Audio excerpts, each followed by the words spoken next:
Wadlich. She's a German lady. She's a poet. She's a writer. She is a German politician as well. She has written 4 books on different issues, and she knows very well about Balochistan. She has been at different platforms where the issue of Balochistan has been raised. So she has a very detailed knowledge and information of the politics of that region. So respected Claudia Wadlich, the floor is yours.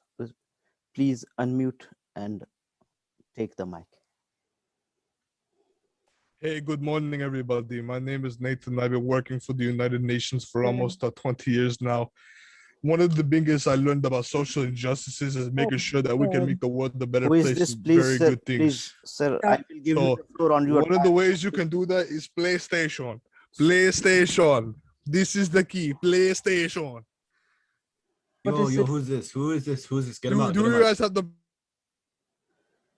So, Claudia Wadlich, so please take the mic. Yes. Can you hear me? Yes, I hear you well. Okay.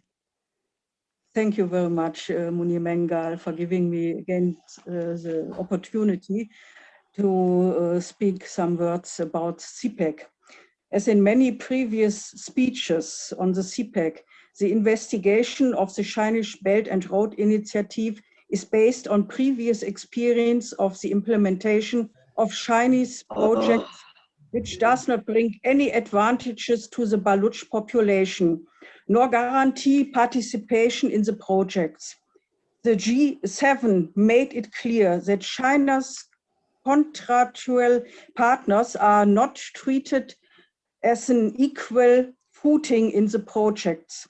The affected countries had to submit to the unilateral conditions of China due to their financial weakness, become financially dependent on China, which is a mere debt trap and irreversible. No freedom of contract, no involvement of the Baloch in the contracts. In fact, due to the violation of international law and even Pakistani law, the CPEC contract is null and void. And the consistency is questioned, even by old Chinese think tanks. In African countries, China had the construction project carried out only by its own companies. Nothing else is planned in Balochistan.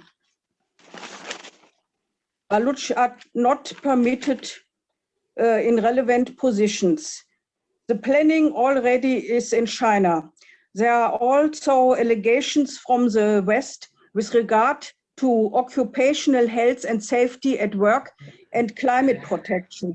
China will again accelerate coal mining in the Pashtuns area. Low-wage owners have no rights. No involvement of the Baloch population in the projects. The flagship Gwadar port was fenced in, and a fenced-in retort town was built in the Baloch area for the Chinese builders. Pakistani security forces secure this land grab. Neither the Baloch government nor the Western countries or the UN took any steps to force China to recognize the rights of the Baloch, and in particular to establish social justice, which represents great potential for conflict in future.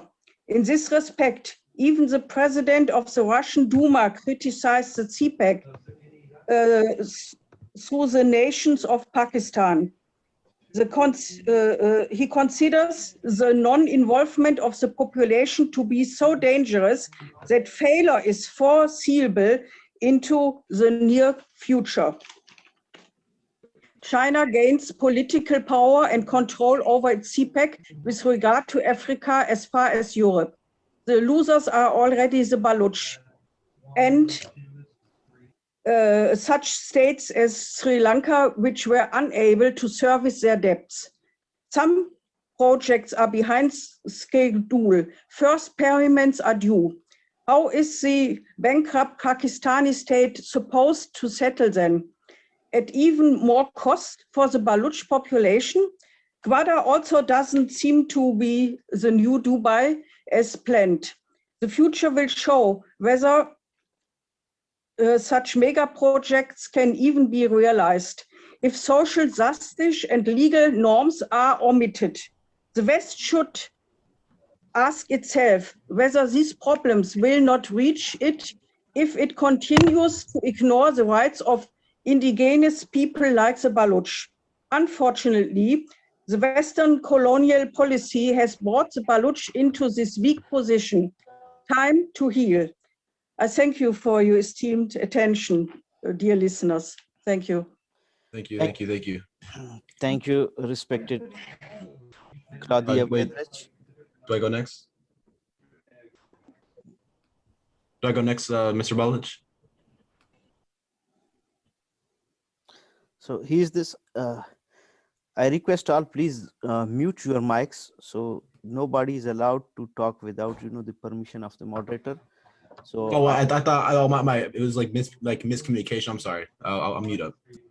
so mute, yes, please. Thank you, Francisco.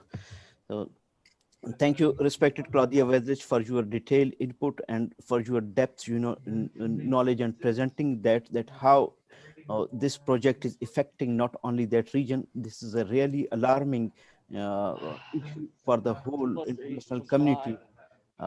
And if today the world does not take notice of that, so tomorrow, all of us, even including the international community, will be a victim of that project. And because of that access to the China, so China and Pakistan will affect the international community, as already the religious terrorist organizations have attacked the regional and international communities using the Pakistani support, using the Pakistani resources, using the Pakistani training. And even today the region is a victim of those religious terrorist organizations. And our people, they have a concern that they will be attacked, as earlier we have been a victim of the religious terrorist organizations, which the Pakistani army is harboring, giving them training and giving them resources and access.